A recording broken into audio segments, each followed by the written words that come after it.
The bold and the beautiful spoilers, unraveling the drama Thomas's potential psychiatric stay. The bold and the beautiful spoilers and updates reveal a crucial question that must be asked. Is Thomas Forrester, Matthew Atkinson, on his way to a psychiatric hospital? It's clear that Thomas is experiencing an emotional and mental health crisis that numerous B&B fans believe needs to be dealt with before he becomes even more off-kilter. Thomas is in serious trouble and has made some very troubling threats. The issues began when Thomas explicitly outlined to Ridge Forrester, Torsten K., the consequences of disappointing Taylor Hayes, Rebecca Budig once more.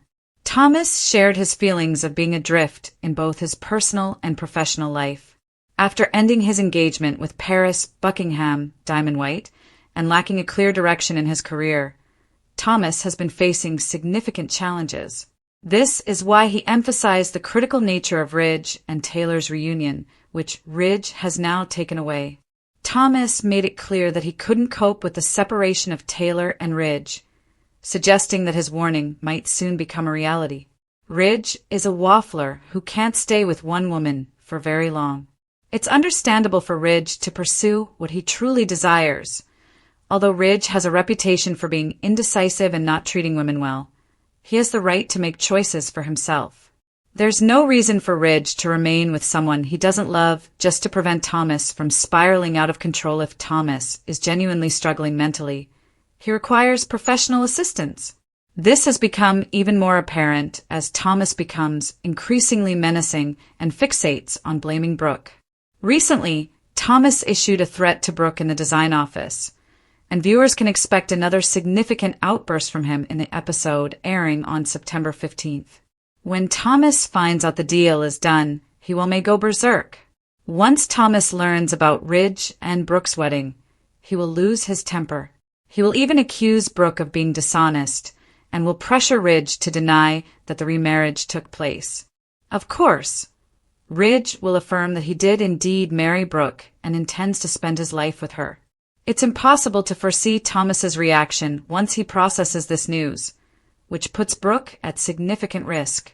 Ultimately, Thomas is far too involved in his father's romantic affairs and excessively fixated on the idea that Brooke is a cunning manipulator who has caused chaos. Thomas's previous mental health progress has gone right out the window. Whatever progress Thomas achieved in his mental health journey has completely vanished. He has participated in therapy, yet he might require additional support beyond what he has previously received. Should Thomas consider seeking treatment at a psychiatric facility? If he takes any actions that indicate he poses a risk to himself or others, an intervention could become essential. Thomas's therapy sessions were conducted with his mother, which may not provide the most impartial perspective. Spoilers suggest that Taylor will soon welcome a new man into her life. Could he potentially be Thomas's new psychiatrist? Los Angeles had seen its fair share of secrets, betrayals, marriages, divorces, and scandals. But this time the storm brewing was one that could change everything the Forresters thought they knew about family loyalty. At the center of the chaos was Thomas Forrester, a man who walked a thin line between redemption and relapse. For months, he'd fought to rebuild trust, to prove he was no longer the manipulative, delusional version of himself that once haunted Hope Logan and nearly destroyed Douglas's life. But now whispers were spreading, quietly at first, then louder, until even those who didn't want to believe it could no longer ignore the signs. Thomas was slipping, and this time, there might be no talking his way out of what came next. Hope's worry grows. Hope Logan had been trying to keep her composure, but the tremble in her voice betrayed her. She stood in Forrester Creations' design office, arms crossed tightly, staring at Ridge with concern burning in her eyes. "He's not okay," she insisted. "I know he says he is, but I'm telling you, something's wrong." Ridge rubbed the bridge of his nose. He didn't want to hear it, not again. "Hope, my son has worked hard. He has done everything the family and the courts asked of him." "And I believed him," Hope replied, her voice breaking. "But now he's having episodes again. He's talking to himself. He's convinced people are plotting against him. He's barely sleeping. Ridge, I've seen this before. Brooke Logan hovered near the doorway, arms folded. Unlike Hope, she had no hesitation. I knew it, Brooke said, her tone sharp. I told everyone this would happen. Thomas may want to change, but wanting isn't enough. Hope closed her eyes, trying not to let Brooke's tone make things worse. Ridge wasn't angry, he looked scared. He was doing better, Ridge whispered. He was finally getting Douglas back in his life. Things were good. Until something triggered him, Hope said softly. And Ridge knew exactly when it started. The breakup. Hope ending their relationship hadn't just hurt Thomas. It had cracked something inside him. Now that crack was widening. Douglas notices the shift. That afternoon, Douglas sat with his father in the Forrester guest house. Thomas was sketching, not fashion designs, but frantic shapes, dark smudges and chaotic lines. His hands moved too fast, almost desperate. Dad. Douglas asked quietly, "Are you okay?" Thomas froze. His pencil dropped. "I'm fine." "Why? Did someone say something? Did your grandma Brooke tell you I'm crazy again?" Douglas's eyes widened. "No. You seem different." Thomas's breathing sped up. Different. That word echoed in his head. Different meant unstable. Different meant dangerous. Different meant unfit. And deep down he knew Hope had noticed too. He forced a smile, too wide, too stiff. "I'm just busy, buddy. Nothing to worry about." But Douglas wasn't convinced. His father wasn't okay. Not even close. Steffi steps in. Steffi Forrester heard the worry in Douglas's voice when he came to her office later. Something inside her shifted, a protective instinct older than the Forrester name. She marched straight to the guest house. Thomas was pacing, talking quietly to the empty air as if someone invisible stood beside him. "They don't get it. I've changed. I deserve another chance. Hope owes me." "Thomas." He froze. When he turned, the wild fear in his eyes made her chest tighten. "Are you talking to someone?" she asked gently. No, his jaw clenched. "I'm talking to myself because no one else listens. Everyone thinks they know what's best for me." He stepped closer, voice low. "Do you?" Steffi swallowed. "I know you're hurting. And I know the breakup with Hope." "That wasn't just a breakup," Thomas snapped. "That was betrayal. She led me on. She made me believe." "Thomas!" Steffi interrupted, firm but soft. "Hope didn't make you believe anything. You projected your feelings onto her. And now we're seeing signs that you may need help." Thomas laughed. Thomas Forrester had been trying, truly trying, to rebuild his life. He worked hard to regain trust, especially from Hope Logan and his family, who had seen him spiral more times than anyone cared to count. Therapy sessions, family interventions, and countless apologies later, Thomas finally seemed stable. Or at least, that's what everyone assumed. But underneath the polished exterior, something dark simmered. And tonight, that darkness made itself known. A broken calm. It started quietly, a small argument at Forrester Creations.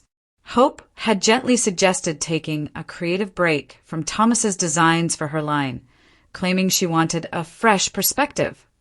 To most, those words would be harmless, but to Thomas, they cut deep.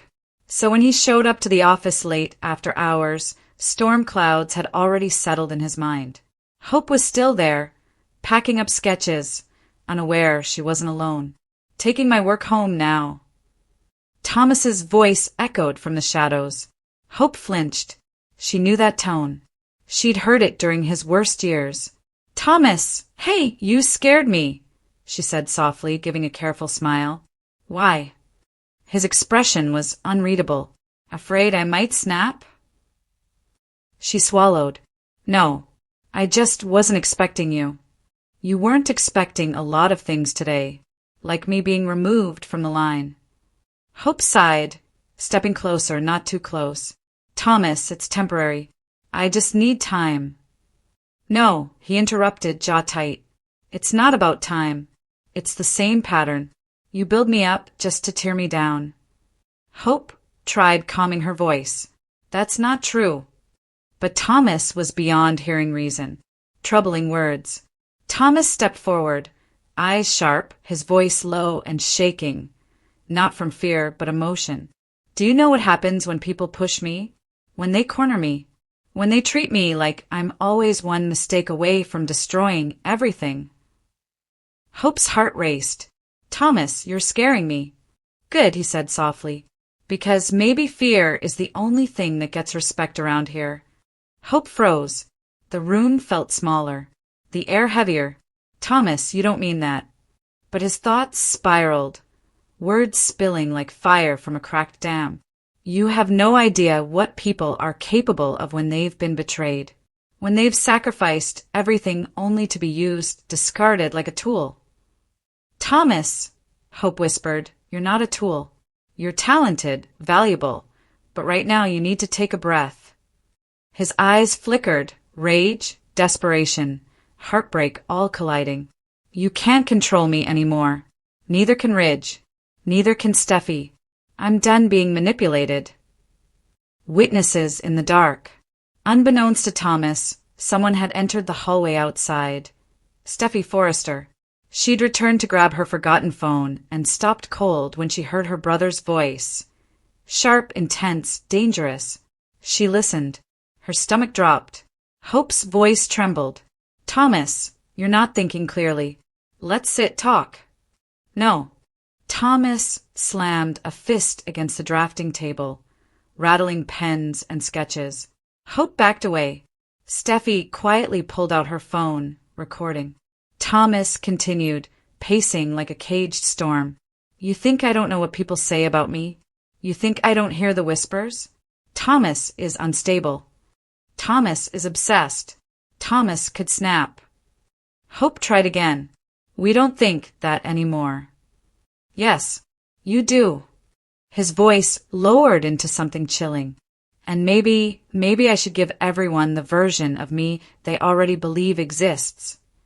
Steffi gasped before, immediately trying to hide it, but it was too late.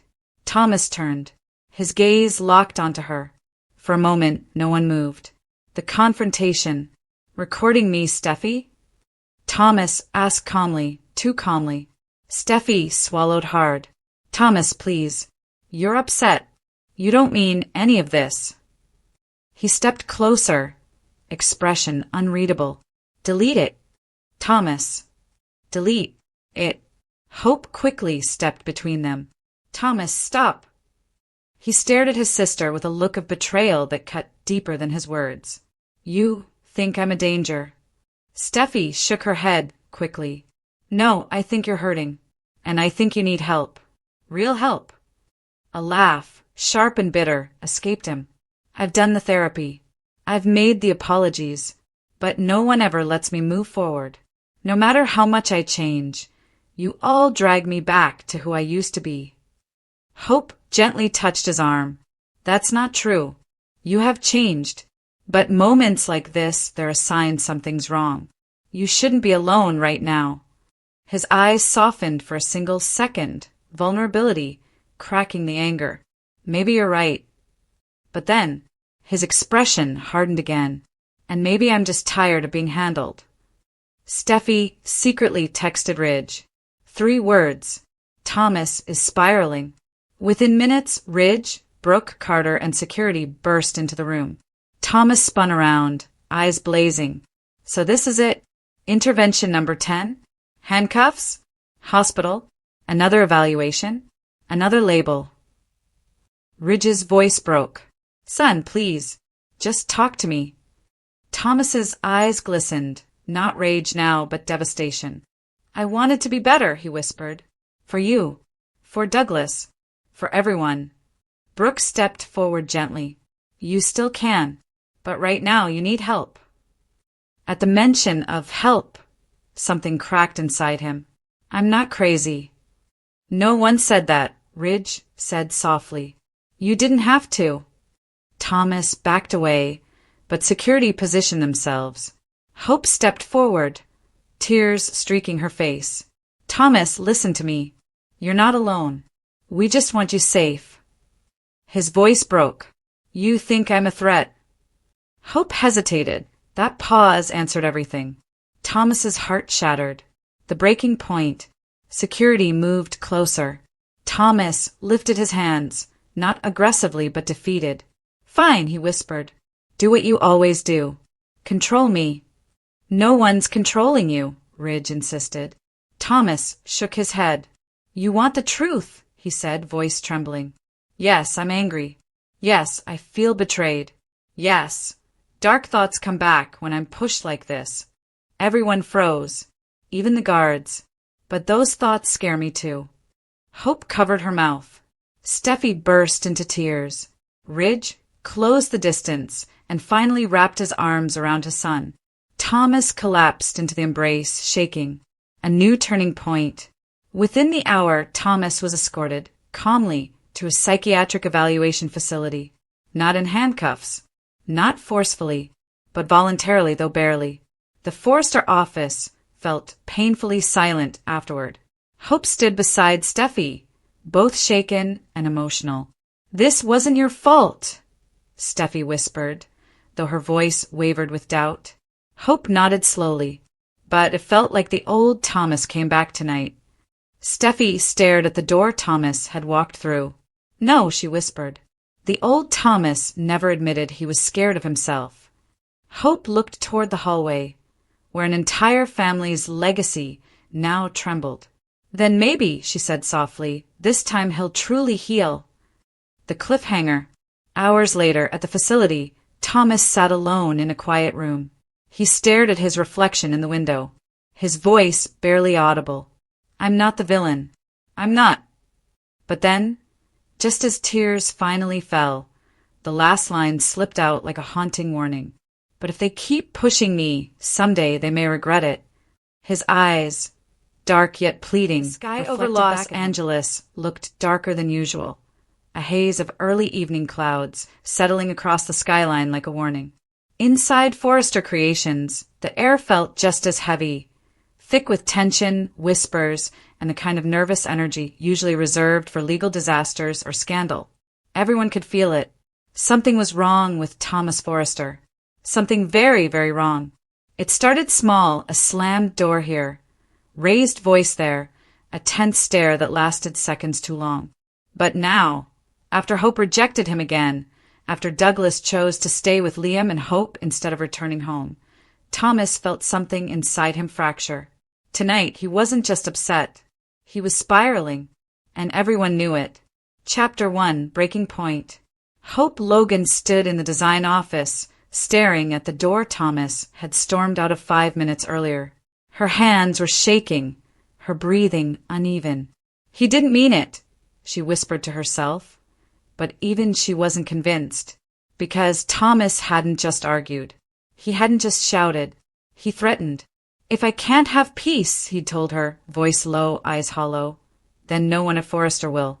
You'll see. His tone had been controlled, too controlled. It wasn't explosion, it was calculation. He'd smiled after saying it. Hope wrapped her arms around herself. She wasn't scared easily. Thomas had changed, grown, healed, or so she believed. But the man she saw today wasn't the one she'd forgiven. This version looked dangerous, and she had no idea what he planned. Chapter 2, Confession in the Shadows.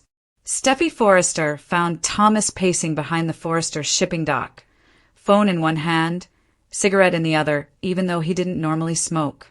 Thomas! She called softly, not wanting to startle him. He jumped anyway. His eyes were bloodshot. His jaw was tight.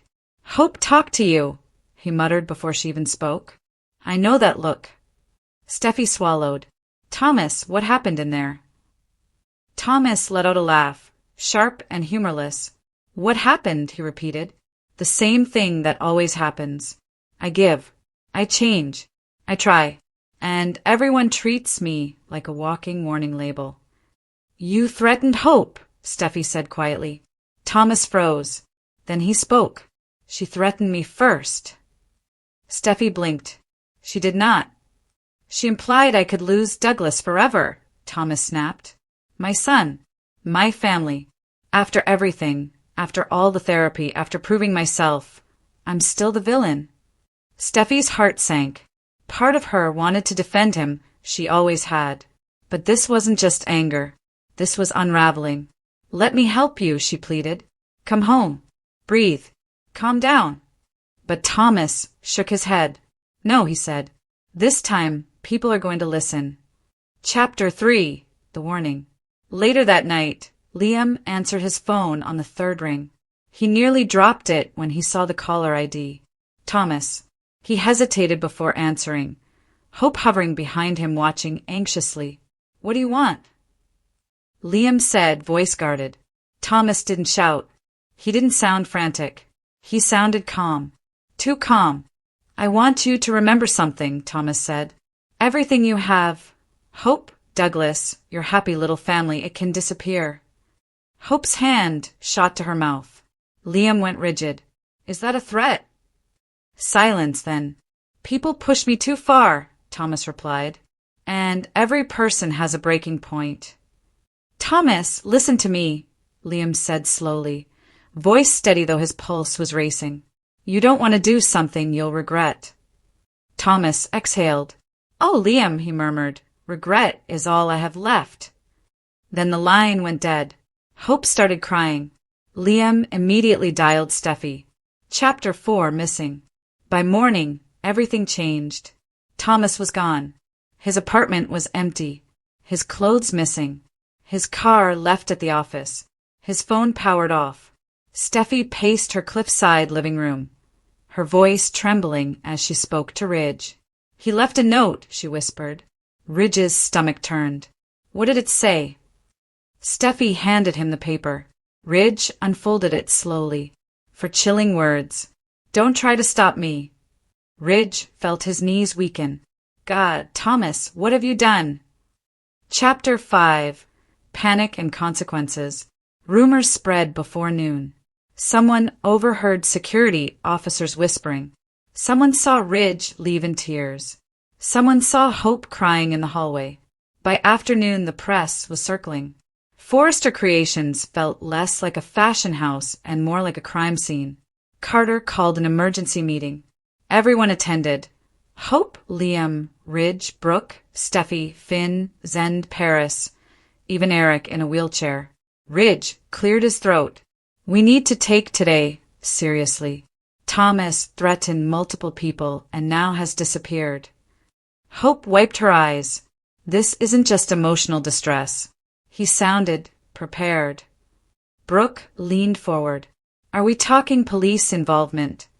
Ridge exhaled sharply. Yes. The room reacted, not with relief, but with dread. Because Thomas Forrester wasn't just missing. He was unpredictable. Chapter 6. The Message. At nearly sunset, Steffi's phone pinged. Her blood ran cold. A video message. She opened it with Liam and Ridge standing beside her. Thomas filled the screen, filming himself near a cliff overlooking the ocean. Wind whipped his hair. His expression was distant and emotionally hollow. Everyone thinks I'm the problem, he began. Everyone thinks I'm unstable, dangerous, broken. Hope's breath hitched as she watched from behind Steffi. Thomas continued. I tried to change, but change means nothing when the world still chains you to who you were. His voice cracked, not from sadness, but from something darker. So now I'm making sure people remember me differently. Liam stepped closer to the screen, whispering, Don't do this, please. Thomas leaned in. If anyone tries to find me, I won't be alone in what happens next. Then the screen went black. Chapter 7. Search and Fear. Police and private investigators were deployed. Helicopters scanned the coast. Detectives questioned everyone who had spoken to Thomas, but every lead evaporated. By the second night, desperation turned to fear. Hope couldn't sleep. Ridge couldn't eat. Steffi sat on the floor, holding Thomas's childhood photo, whispering, Please just come home. Chapter 8. The Confrontation. It was Finn who finally found him. His medical intuition led him to a location the search teams overlooked. the cliffs near the old Forester cabin. Thomas stood at the edge, staring at the drop. Finn approached slowly. "Thomas," he said softly. "I'm here." Thomas didn't turn. "They're afraid of me," he muttered. "Maybe they should be." "You're not dangerous," Finn said gently. Thomas finally looked at him. His eyes told a different story. "You don't know what I'm capable of anymore." Finn reached a hand forward. "Let me help." Thomas hesitated. Wind howled. Silence stretched. Finally, Thomas collapsed to his knees, shaking. Finn moved fast, pulling him back from the ledge. Thomas broke, not in rage but in grief.